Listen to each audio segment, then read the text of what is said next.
نبدأ بالصلاة على رسولنا الكريم محمد صلى الله عليه وسلم، فصلوا على خير البشر.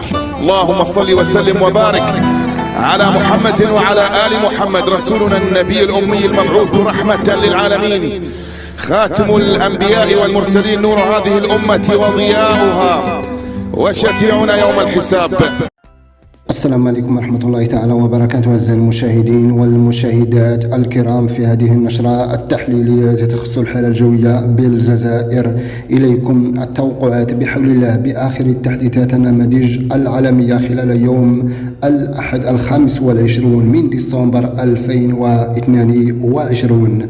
بحسب النماذج العالمية ستبقى الحالة الجوية بإذن الله مستقرة خلال النهار وكذلك الليل، ودرجة الحرارة تتراوح ما بين 16 إلى 25 درجة بالمناطق الساحلية، وما بين 12 درجة و18 درجة بالمناطق الداخلية للبلاد. أما بمناطق شمال الصحراء وكذلك المناطق الجنوبية ستتراوح درجة الحرارة ما بين 17 إلى 24 درجة. وكذلك توقعات يوم الاثنين وكذلك يوم الثلاثاء والأربعاء الأجواء مستقرة مع ضباب بالمناطق الجنوبية للبلاد. توقعات كذلك خلال يوم الخميس ويوم الجمعة المقبلين بحول الله الأجواء ستبقى مستقرة بإذن الله.